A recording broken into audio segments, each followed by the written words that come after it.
एक दिन की बात है। रोशन देर रात वीरान सड़क से गुजर रहा था। आज उसने ऑफिस में कुछ भी नहीं खाया था और उसे भूखे पेट ही घर की ओर निकल पड़ा। कुछ घंटे गाड़ी चलाने के बाद उसे जोर की भूख लगने लगी। कुछ और दूर चलने के बाद अब रोशन की हालत बहुत ज़्यादा खराब होने लगी और बहुत तेज़ भूख के कारण अब तो उसकी आंखें भी सिर्फ खाना ही तलाश कर रही थी। अब तो उसे गाड़ी चलाने के लिए भी ध्यान लगाने में भी मुश्किल हो रही थी। फिर उसने गूगल मैप खोला और होटल ढाबा सब खोज लिया, मगर 15 किलोमीटर से पहले कुछ भी नहीं था। तब उसने फिर से हिम्मत बांधी और गाड़ी को फुल स्पीड में चलाने लगा। कुछ देर बाद कहीं जाकर एक ढाबा दिखाई दिया। ढाबे देखते ही उसकी जान में जान आई। ढाबे पर पहुंचते ही ढाबे का मालिक बोला, आइए आइए साहब, बताइए क्या खाएंगे? मटर पनीर, छोले भटूरे, दाल चावल, पूड़ी कचौड़ी या मस्त लस्सी लेकर आऊं? इसमें ही रोशन बोलता है, भाई साहब जो भी अच्छा खाना बना हो दे दो। ढाबा मालिक नौकर को खाना परोसने को कहता है। नौकर खाना लेकर रोशन के सामने खाना रखकर जाने लगा। तभी रोशन ने उसे आवाज़ दी, भाई पानी भी रख जाना यार। तभी वेटर पीछे मुड़कर गर्दन पूरी उल्टी घुमाकर कहता है, ठीक है साहब। तभी सुरेश ने चारों तरफ नज़र घुमाई। ढाबा पूरा खाली, सिर्फ मालिक और उसके नौकर है। वहाँ के टेबल एकदम गंदी और कमरे में भी मकड़ियों के जाले ने कब्जा कर रखा था। रोशन बहुत डर गया। यह सब ढाबा मालिक देख रहा था। मालिक ने तुरंत रोशन को समझाया। मालिक ने कहा, यह भूतिया ढाबा नहीं है, यह तो बस रामू है। हर बार का यही नाटक होता है इसका। असल में यह बहुत ज़्यादा योगा करता है तो इसकी गर्दन लचीली है। और देखो आज फिर से वो डरा दिया। इसको निकाल भी नहीं सकते ना। यह वीरान जंगल में कोई नहीं आता जाता। बाकी टेबल गंदा है क्योंकि ज़्यादा लोग आते नहीं यहाँ। हालांकि लोग कहते ज़रूर हैं इस रास्ते पर होटल ढाबा बहुत चलता है, मगर असल में लोग यहाँ आते ही नहीं। गाड़ियाँ धूल उड़ाते ही निकल जाती है। रोशन सब कुछ समझ जाता है और वह बिना कुछ बोले, क्योंकि उसे भूख भी बहुत ज़्यादा लगी हुई थी। वो खाना खाने के बाद उसे नींद आने लगी। इतने में ढाबा मालिक खुद ही बोला, अब रुक जाओ, सुबह जाना। रात में इस रास्ते से जाना ठीक नहीं है। रोशन, ऐसा क्यों? आगे क्या लुटेरे हैं? क्या यह रास्ता सुरक्षित नहीं है? रोशन के इस सवाल पर ढाबा मालिक कहते हैं, नहीं, अब आगे उससे भी ज़्यादा खतरनाक है। मैंने कहा था कि इस रास्ते पर लोग कम आते हैं। इसलिए कम आते हैं क्योंकि रास्ता भूतिया है। 10% लोग ही यहाँ से बाहर निकल पाते हैं, बाकी की बेमौत मारे जाते हैं। वहीं रोशन कहता है, आखिर ऐसा भी क्या है इस रास्ते पर? रोशन के इस सवाल पर ढाबा मालिक ने इस रास्ते की एक बहुत ही पुरानी कहानी बताई। कहानी में कुछ ऐसी थी, इस रास्ते पर आगे 50 किलोमीटर बाद एक बड़ा ढाबा पड़ेगा। वहाँ असल में कोई ढाबा नहीं है, कुछ भूतों का बनाया हुआ भ्रम जाल है। बहुत पहले वहाँ एक ढाबा हुआ करता था। ढाबा मालिक और उसकी पत्नी और उसकी एक जवान बेटी ढाबा चलाते थे। तभी एक दिन रात में करीब 2 बजे वहाँ कुछ लड़के आए। उन्होंने खाना मंगवाया तो ढाबे मालिक की जवान लड़की खाना देने आई, जिनको देखकर सारे लड़कों की नीयत बिगड़ गई। उन्होंने लड़की के माता पिता को बंधक बना लिया।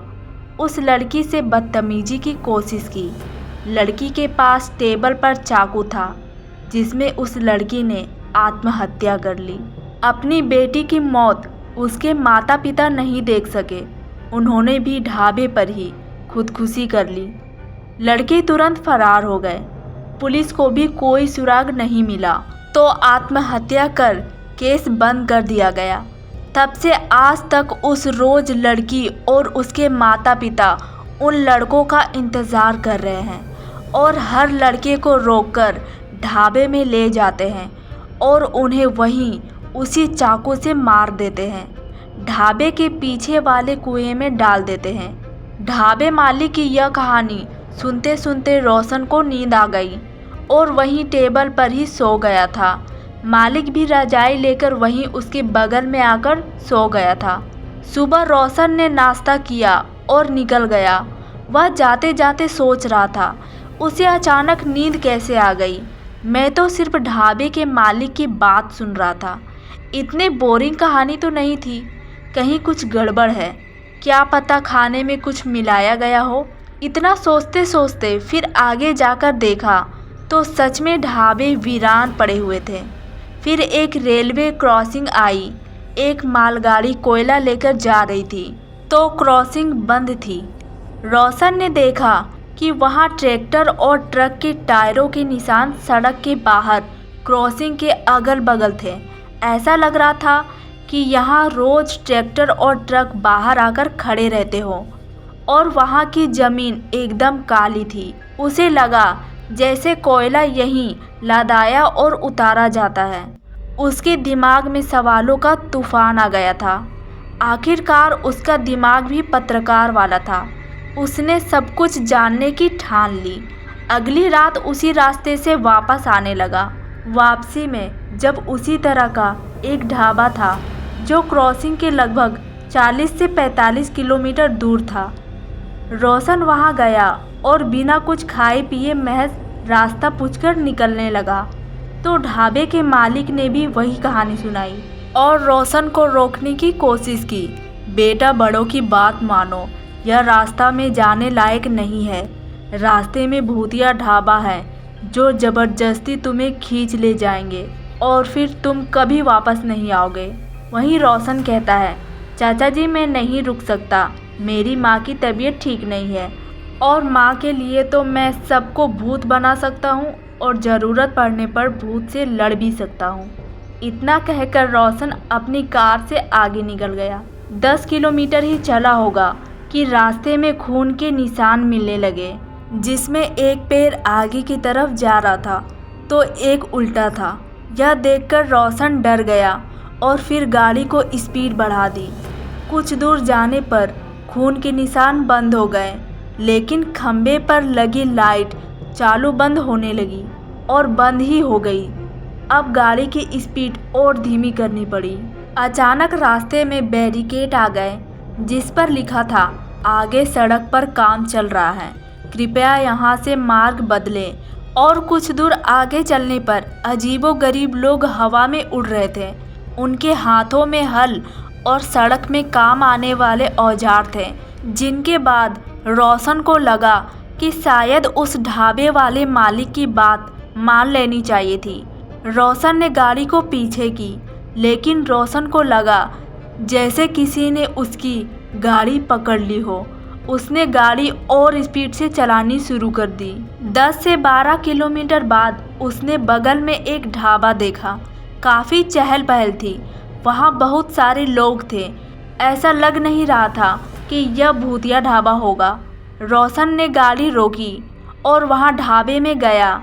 उसके अंदर जाते ही तुरंत ही दरवाज़ा अपने आप बंद हो गया। बत्ती बंद हो गई। किसी ने फ़ोन टॉर्च ऑन किया और फिर रोशन ने जो देखा वह हैरान करने वाला था। रोशन ने देखा कि कमरे में बहुत सारे लोग उड़ रहे थे। रोशन ने देखा कमरे में बहुत सारे लोग उड़ रहे हैं। उसके केंद्र में एक लड़की और उसके माता पिता हैं और आसपास कुछ लड़के हैं जिनको लड़की चाकू मार रही है। मगर यह देखकर ना जाने रोशन डरा क्यों नहीं।